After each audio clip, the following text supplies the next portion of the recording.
Yo, yo, yo, welcome back to the Further Your Lifestyle podcast, conversations on lifestyle, passions, and hustles. My name's CLFurlong, and I'm your host, and I'm super thrilled to introduce you back to Scott Coe, who we touched on last week in part one of this two-part series. So we're going to jump straight back into where we left off, but if you haven't sussed out and seen who Scott is, make sure you jump back to episode one or part one of this two-part series to understand who he is, what's he all about, and that will give you a bit more context for what we're about to dive into today, because we jump straight back in where we left off. So let's get into it. You know, one of the other areas you mentioned, you know, as we've been talking through all this, and I love how we've kind of gone through a funnel of a journey of how you've kind of iterated, adjusted, and changed and continued to grow.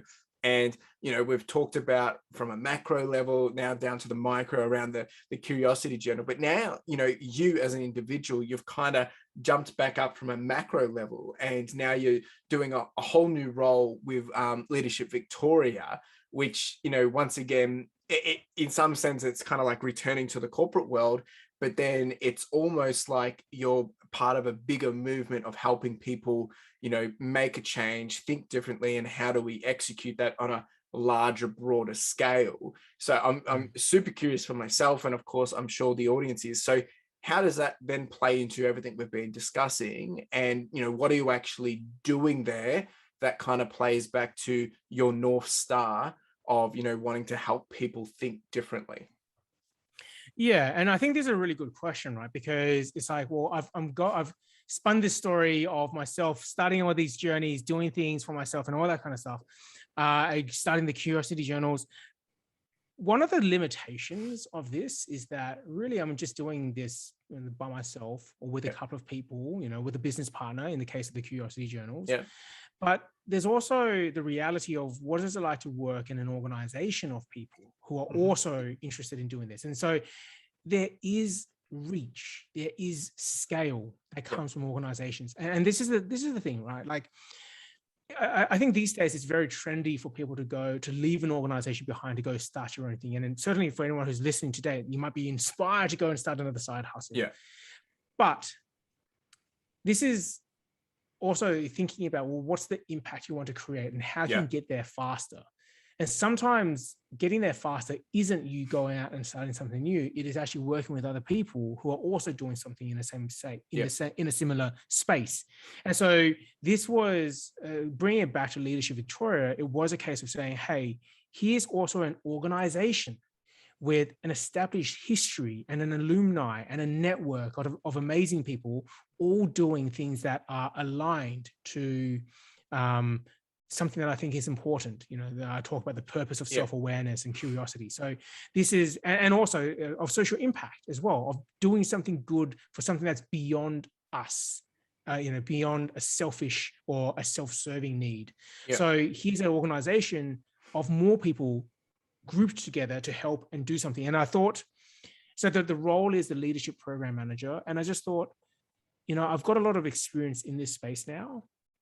And also, just for full context, this was also probably at the start of the year where there was still also just a lot of uncertainty in the world. I mean, it's not escaped my awareness that I am providing a facilities services business in a time where many facilities have been sort of under lockdown. So part of me is just kind of like, well, maybe I do need to kind of expand a little bit beyond what it is I'm doing. But again, like I said, I could continue to go down my own route, but I wanted to bring some of that back. And I thought this was a really good opportunity to do it. And so it's also been really, really interesting, actually. And this is another path forward analogy, right? All the things that I've learned in ColourSpace have ported straight over into Leadership Victoria. How I think about business, how I think about problems, how I apply this value of curiosity, how I apply understanding different perspectives and problems, right? About holding ideas lightly. All of that is stuff that I'm now able to help in terms of the organization, but also help in how we grow it and be sustainable in what we do. So it's actually, and so that, if nothing, is actually a really important endorsement of what it can be like to go out, do something, and then if you can learn from what you've done, bring it back and improve another area. And then the big benefit is that the things I've learned in a larger group of people and the different dynamics that creates and how to scale in that way, I've been able to then take that back to ColourSpace. Yeah. And so both support each other, right? In that sort of a way. And I mean, obviously I'm not running a leadership development business and I'm sort of running it as a competitor to it. Yeah. I think they're in two different spaces, which is something I was very mindful of as well. And so, but fundamentally, all of that joins together to, we talked about, the North Star, right? Yeah. How do we help people be better in terms of the way they think, which is important for people who are going to be leaders of the future, but also ties into the thing that I think is really important, which is staying human in the whole thing. Right. Yeah. We know about the rise of AI. We get it. The technology's there. Skynet's coming. But how do we differentiate our humanity in it all? Yeah. And that's another part that's important for me. So this is how all these three things are weaving together. It's for me going towards almost the heart of what it means to be better as a person. Yeah. It's almost like you've got a pie chart and you've got a percentage which is at an individual playing ground, for one person, which, in some sense is kind of like the Curiosity Journal, to help them then, move out and, go explore and be curious.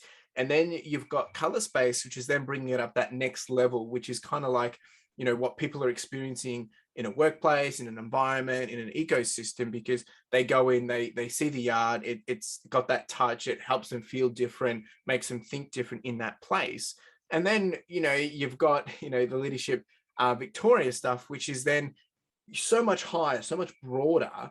Obviously all the same concepts, but you're now starting to play it into, how we're operating or how we're thinking that we need to be operating to enable people to be thinking and how they're operating. So it then layers down again. So you're really, and that's a percentage of the pie chart. So you're really hitting all areas, whether it is, from a micro, a middle, and a macro playing field. What will be very interesting, and it's exactly what you said at the start, is coming back to this whole, view conversation 5 years down the track and seeing how that then evolves again, because you're really exploring, your true North Star and, helping people think different at so many different scales. And what I love so much is, to you, it's not like you're having to do juggling. Yes, I know obviously you're doing multiple roles, but, in some sense, it's all the same thing, but just at different levels or at different capacities or at different layers. So you're not having to necessarily wear different hats of such of, completely out of your norm. Yeah, you're having to operate from a different function as a co-founder, to someone that's as a program manager, to someone that's helping write a curiosity journal. But the underlying element is all the same, of helping people think differently, right? And I think what's interesting about all this, and thank you for sharing around what you're doing at Leadership Victoria, is I know there's a lot of things that you've done, outside of all this, right? Because obviously people are probably going to be thinking, well, hang on, how did you even get to Curiosity Journal and get to all of these thinking ways, right? We've touched on, you've been self-aware, you've always kind of been curious, but you've kind of said that all these things have played a part to helping each other, bouncing back. But there's a lot of things that you've had to do, with experimenting with your own ideas and exploring new skills, that is even enabling you to have all these ideas or theories or challenging the norm.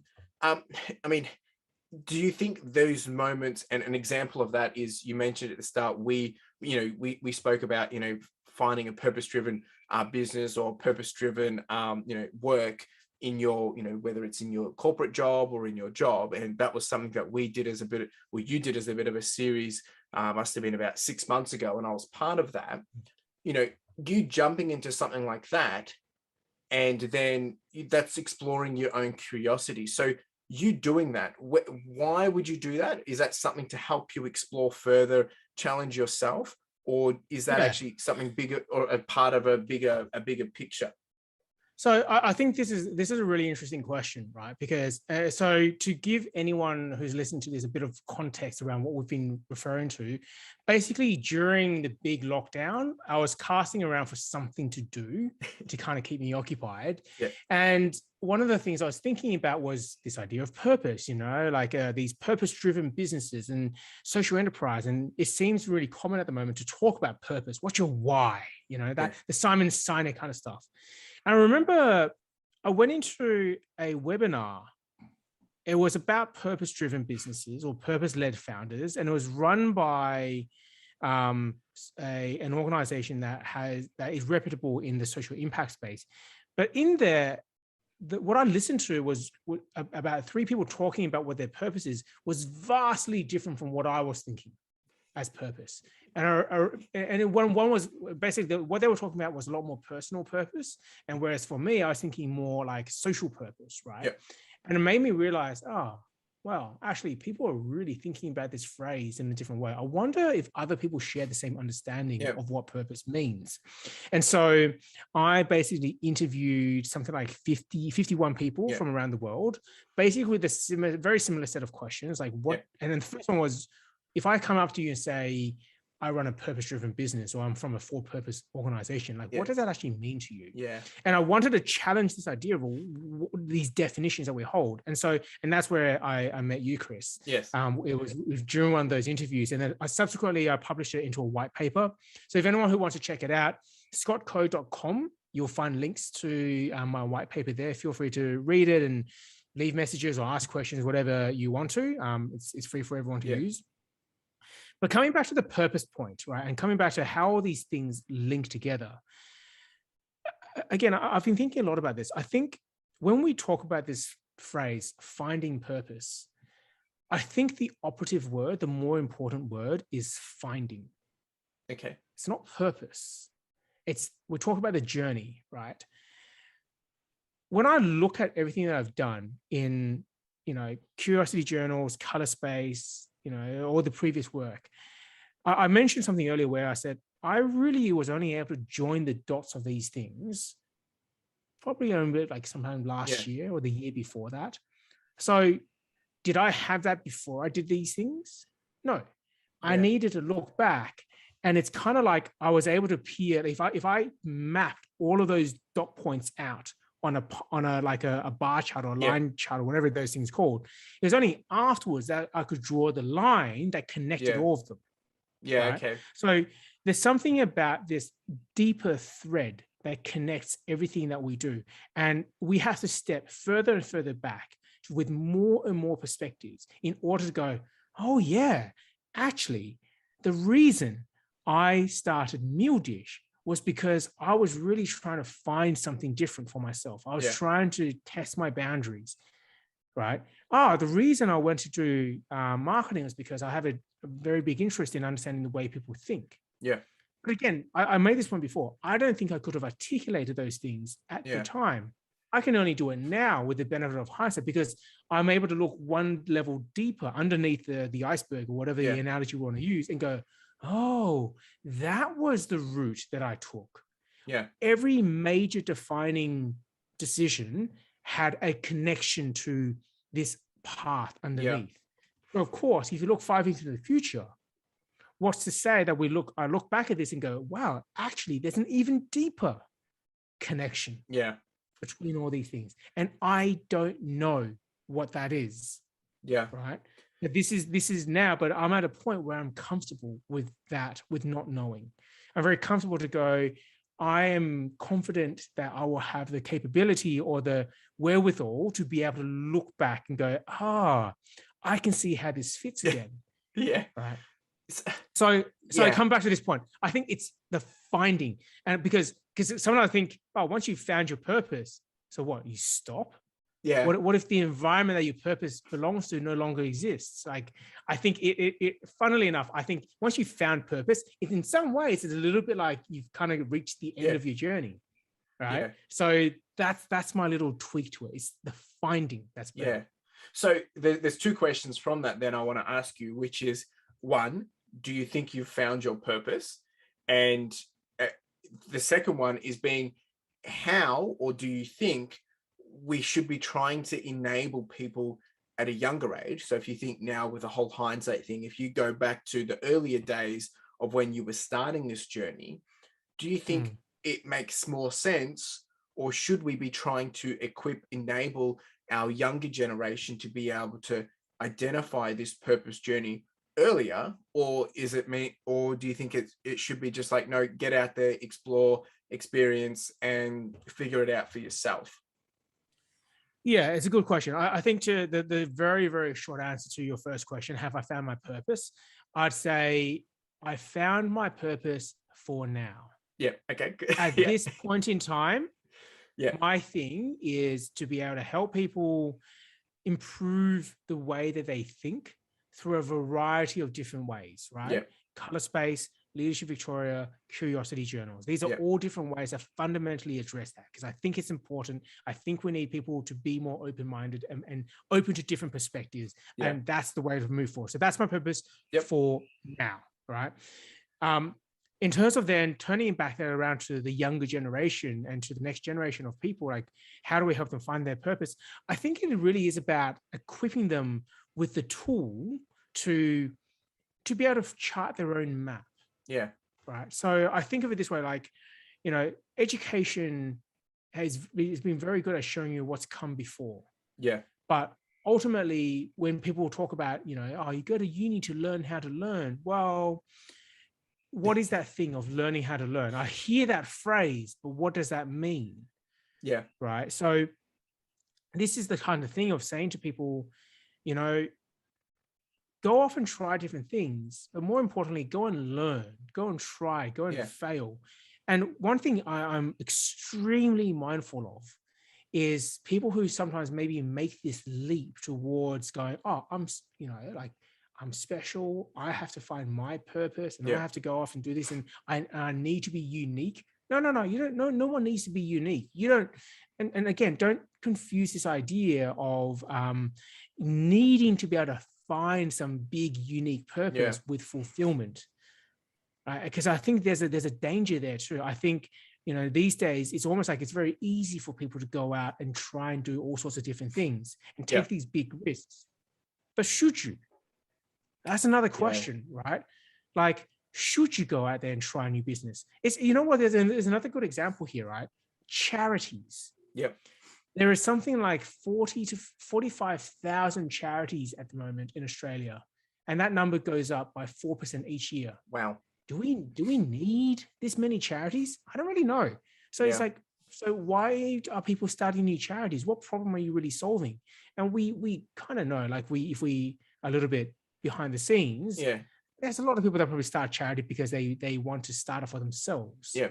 You know, it's that I want to find my own purpose. Yeah. But maybe you could actually scale that further by joining someone else, right? Yeah. And there's nothing wrong with that. Yeah. And also I'm mindful that, you know, we hear these stats of like millennials, for example, jumping between jobs and whether that's a good or a bad thing. Well, I think sometimes there's a lot to learn about sticking to one thing and getting better at it, right?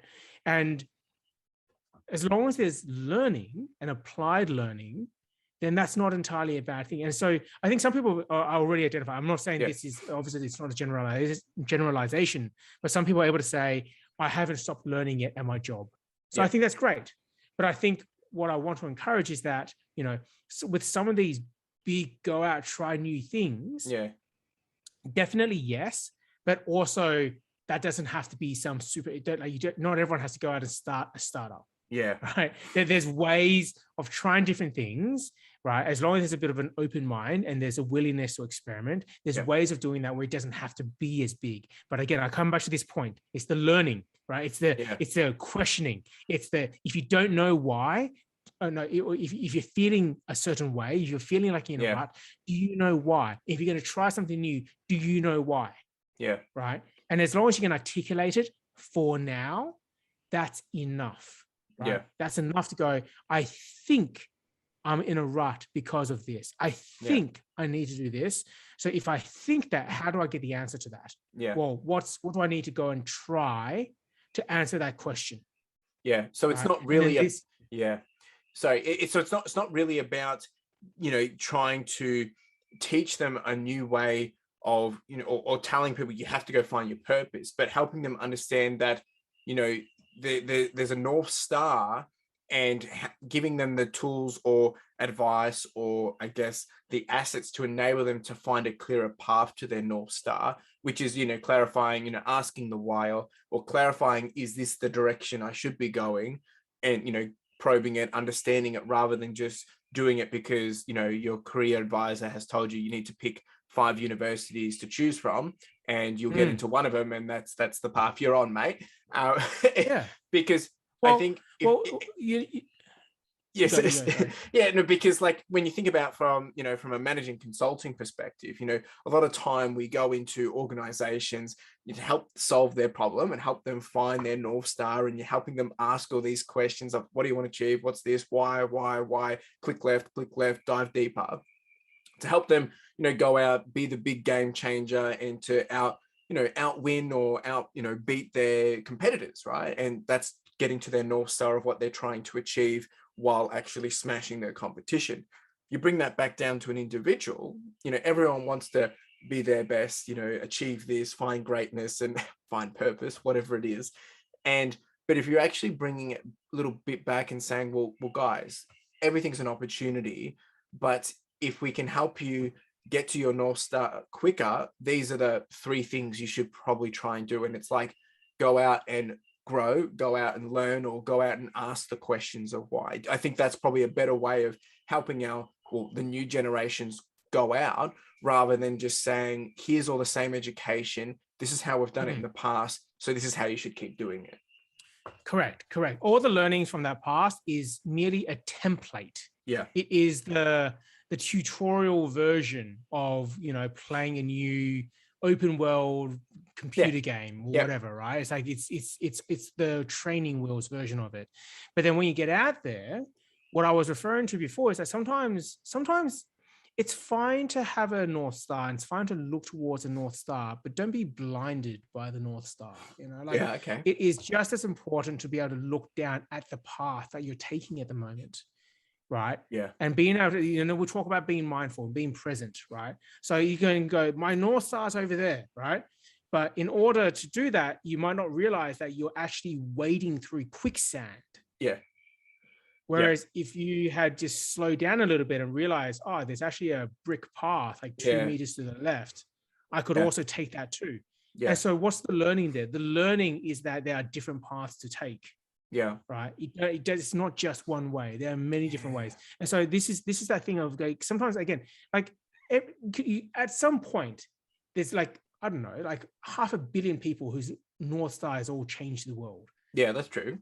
It's not that particularly unique, right? There's some points where that ideal gets so big that it's almost meaningless, Or if I use a different example for this, it's like startups who you ask them questions like, who's your product for? Everyone.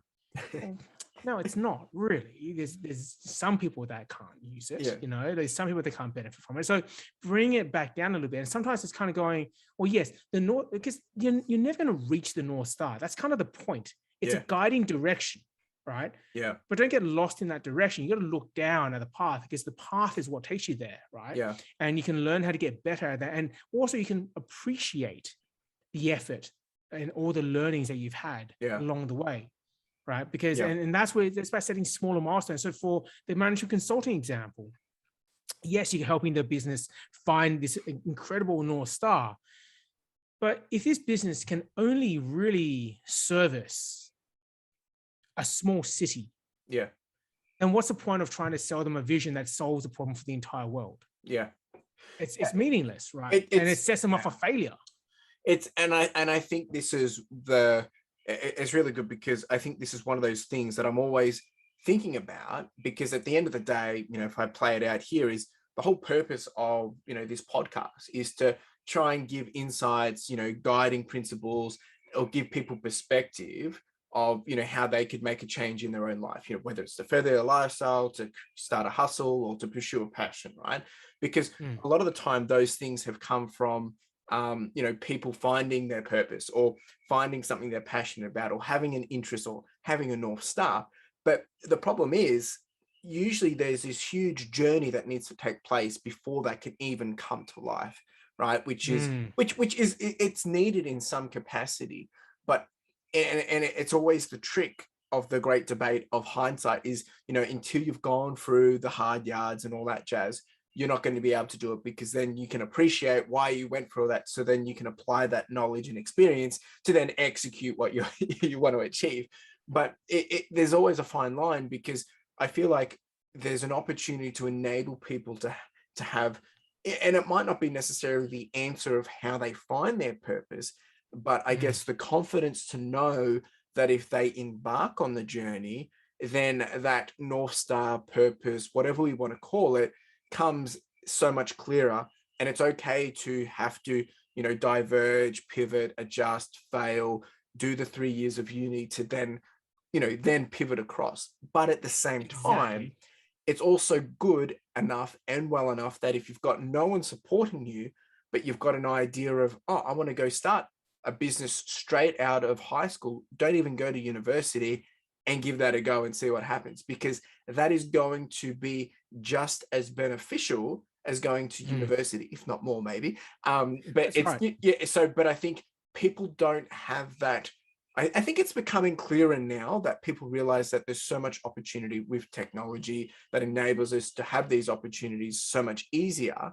But I still feel like there's this old way of thinking of still trying to push people into that, that journey, when really I feel like we should be helping people embrace that. Well, you can go, I'm just going to use it as an example. You can go start a business and run a YouTube as a business, right? You can go, find this idea, start a new business, become an entrepreneur from day one. It's very cliched, but a lot of the time it becomes, oh no, you need to go do the normal, but then it's oversaturated because everyone wants to be an entrepreneur at the same time. But there's this fine line battle between the two, and I don't have the answer, but I think it's something out there that people need to understand, that as long as you know that regardless whichever path you take, everything we've discussed today, you're going to have to experience that journey, the ups, the downs, but it's all moving, as you really said it at the start of this whole thing, it's all moving in that flat direction forward. It's just, maybe to the little to the left, little to the right. Precisely. I think you summarized that really well. Well, the thing that came to mind was that you can't have hindsight if you haven't moved. Yeah, well, that's true. Right? You have to move in a direction to have a point of comparison to be able to reflect back on. So don't let this issue of just as it's equally, as I've said, don't be blinded by the North Star.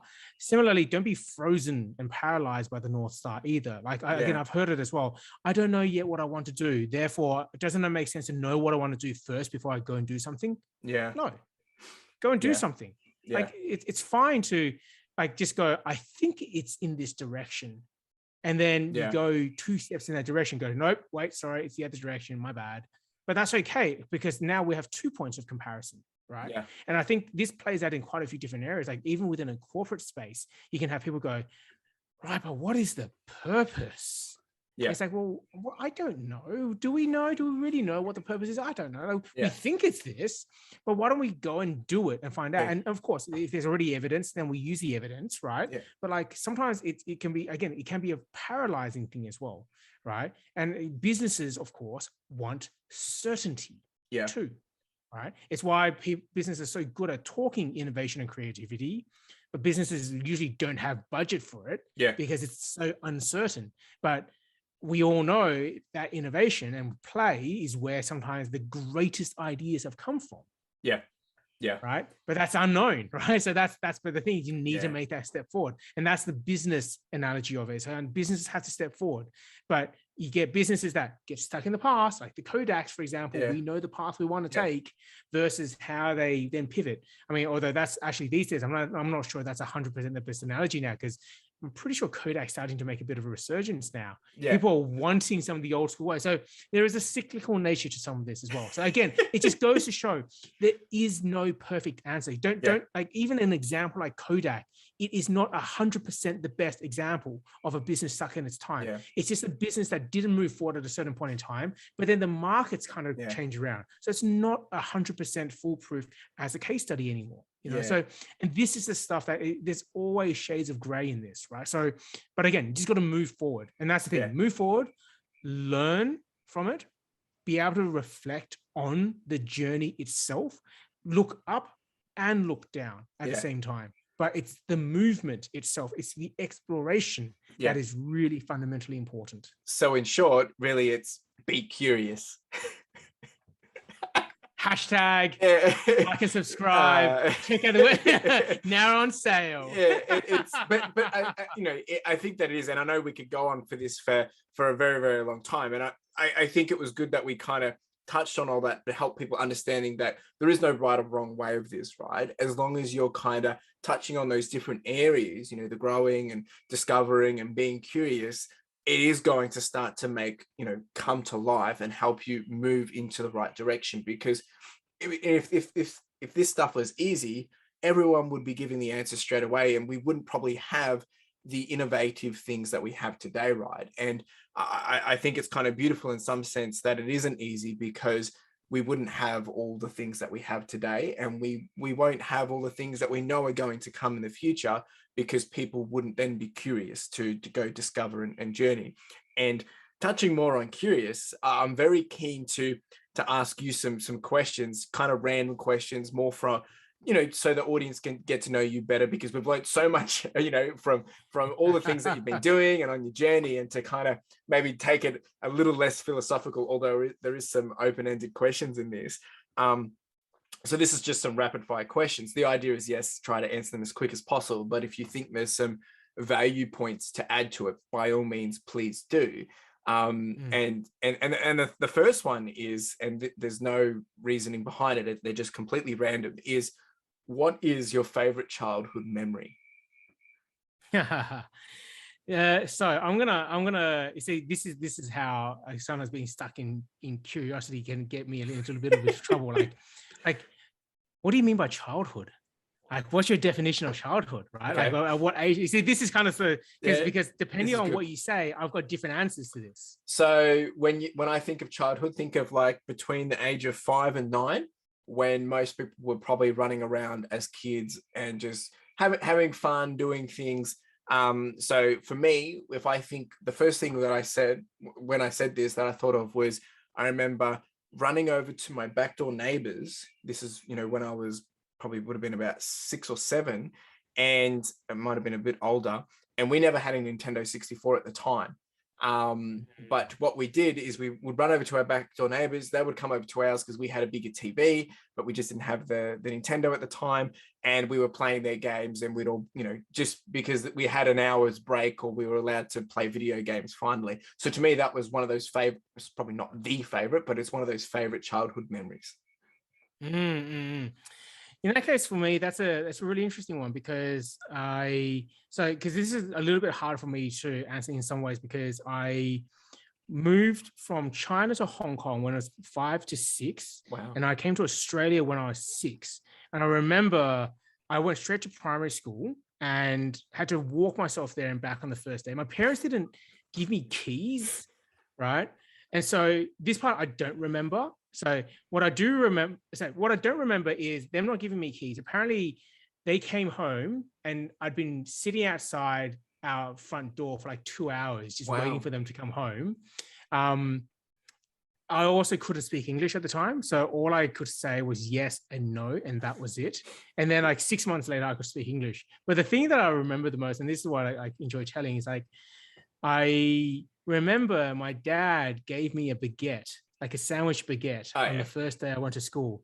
And I'd never seen one in my life, right? And this thing was huge in my mind. And I thought I had to eat the whole thing, but I couldn't.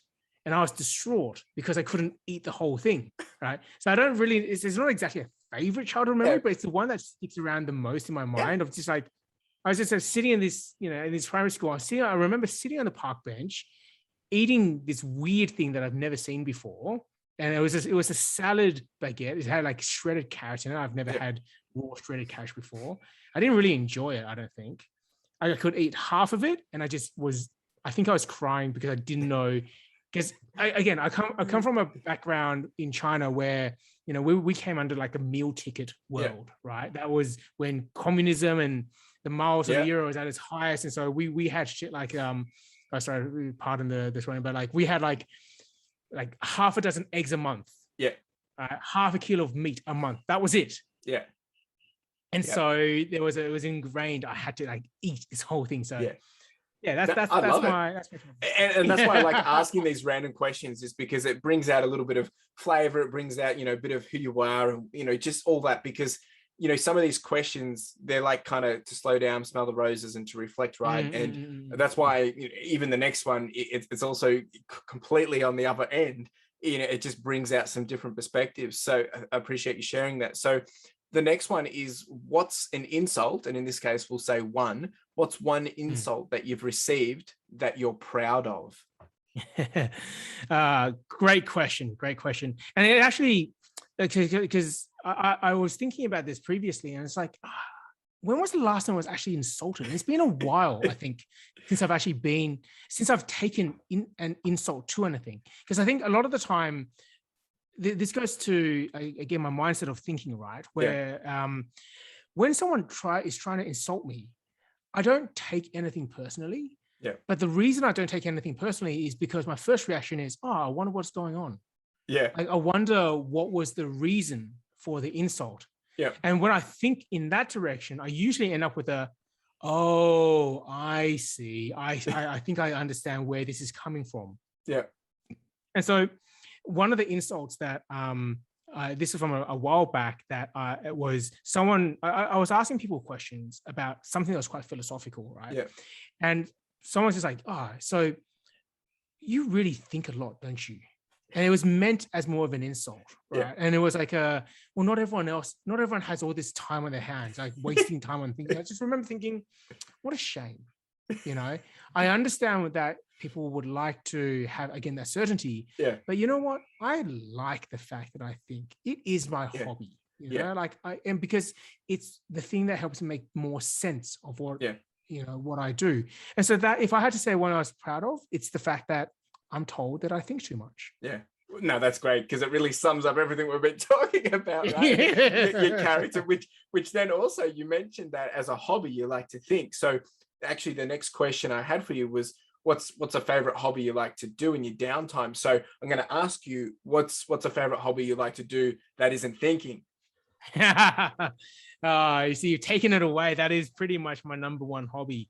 I do like to game. I used to be a bit of a gamer, so I like to play computer games. I used to really enjoy playing the real-time strategy games, like StarCraft. StarCraft 2, Red Alert. And if anything, I actually think those kind of games, because I play them when I was younger, they make you think. They do. But it's great problem solving, right? It's like on the fly problem solving. And I think me playing those games probably had a direct correlation to me being quite fast on the computer with shortcuts and multitasking, like flipping between windows. And again, one of those things that people have said to me is like, wow, you're so fast on the computer. I'm just like, no, you guys are just really slow.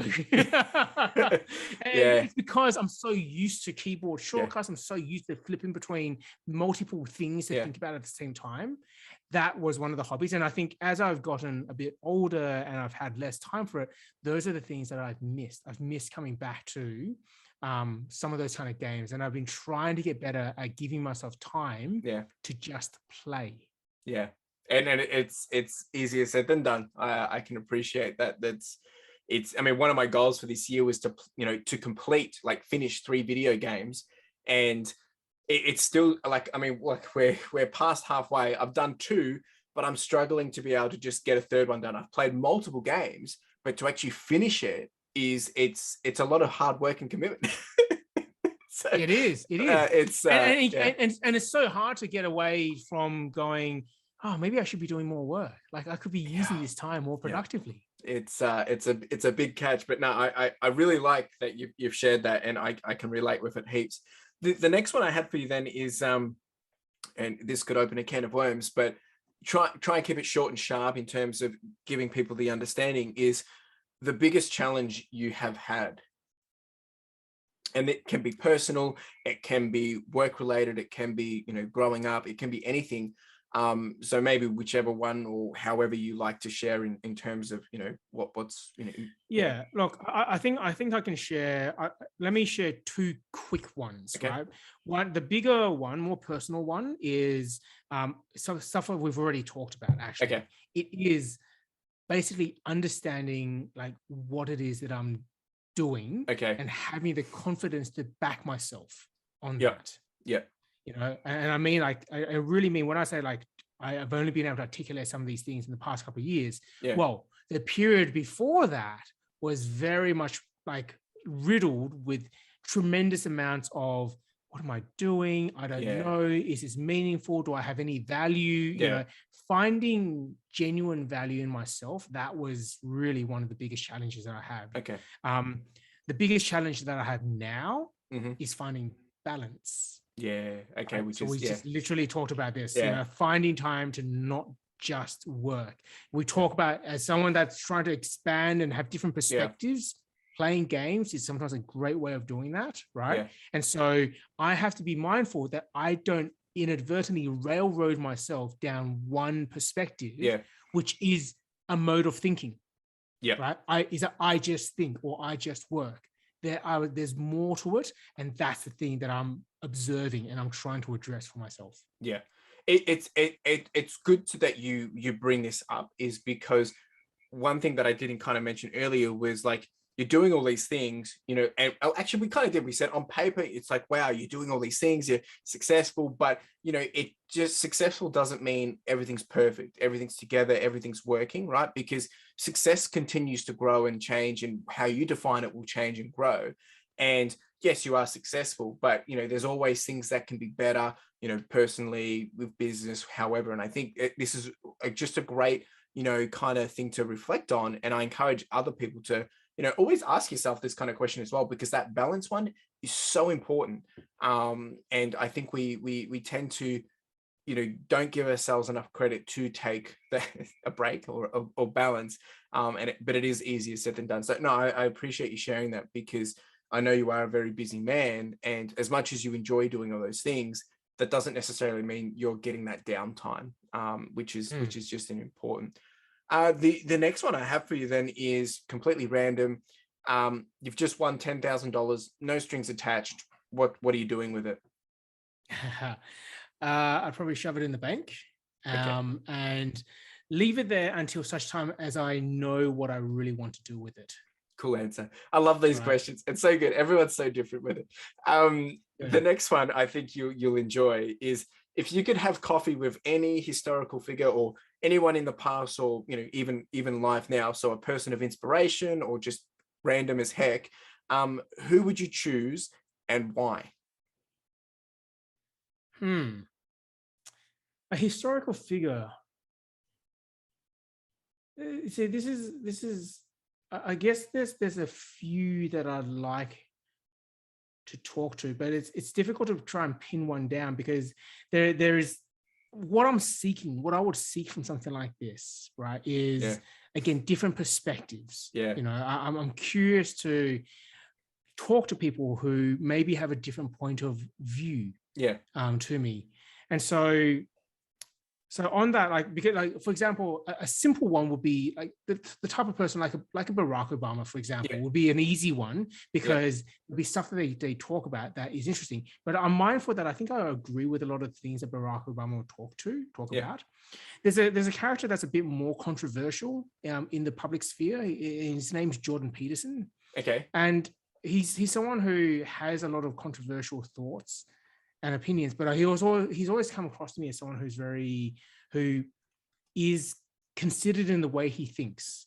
And so I might not agree with a lot of things that he does or he talks about. However, I'd love to have a coffee with him, because I feel like it would expand modes of thinking even more, you know? So So that's probably who. Actually, you know, the last person I'd love to have a coffee with. I'm not going to get the name right. Whoever was the person that consolidated all the religion in the ancient like Roman times, so that Christianity was born at that time. There was an emperor there, that the emperor of like Justinius, I think. You know, assuming we could even speak the same language, right? Far out, it'd be a fascinating conversation to have. It's like, why? What was the rationale? What was the understanding? What was that consideration? Like that kind of stuff. I find that really, really fascinating. It's always like when you're driving somewhere and you see someone doing something, it's like, how did that guy get that job? Like who is that person doing that one little thing? Like, and why? Like, yeah, exactly. And so, just something that expands what I don't know. Yeah, right. That's the person that I'd love to have a coffee with. I love it. It just expresses you and everything we've been talking about so well. I love it. The last one for you is favorite book or one book that you would recommend. The Origins of Political Order by Francis Fukuyama. Okay. I love this book. It sounds like the driest book in the world, right? But what this guy does is that he articulates how modern political structures, not political parties, political structures are formed. So he starts off with the simple, and this is the best way I can articulate to give you a sense of what it's like. Right? He goes, the foreword goes something like, if you take a flight from Australia to Micronesia, this is like a 3-hour flight, but you're flying across about 3,000 years of political development. Wow, right? Because Australia is under a Westminster type of political system, which is formed through all of these different historical contexts of, it had to go through the separation of religion and state, how it forms a modern state, whereas Micronesia is still under a more tribal structure. So their politics structure is different. How they make decisions as a society, as a collective of individuals is different. And that for me is fascinating, right? Because he goes through all the different major countries like China, India, Russia, some of the countries in Africa. He explores roles of modern, of agriculture, and the countries and cities that manage to consolidate their agriculture, managed to improve the technology around it, which then freed up the population to be able to do different things. So you could have the teachers versus the philosophers. And so there's all these things that impact the ability for a society to function, which then impacts the way that they can think. So therefore, it brings it all the way back again. It's kind of like there's these types of things that help. Like when we understand them, there's all these deeper patterns underneath how we interact as a community that we may not know about, that informs the way that we think.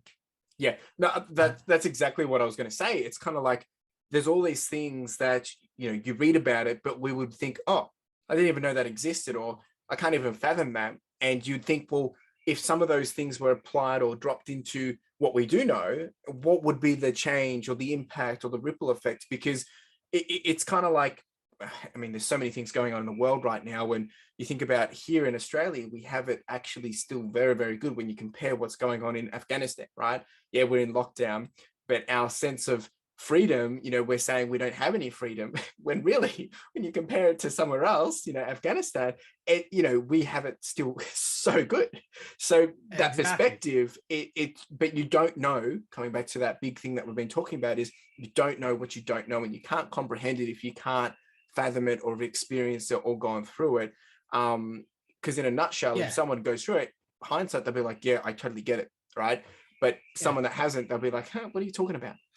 Well, look, if we can end on this point of like bring that really close to home, right? To try and make all of this really relatable.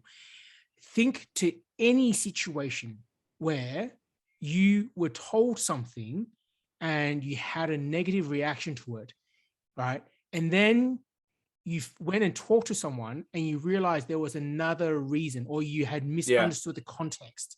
And as soon as you understood it, you're like, oh, now I get it. Now I understand why they were the way they were, why it transpired the way they transpired, right?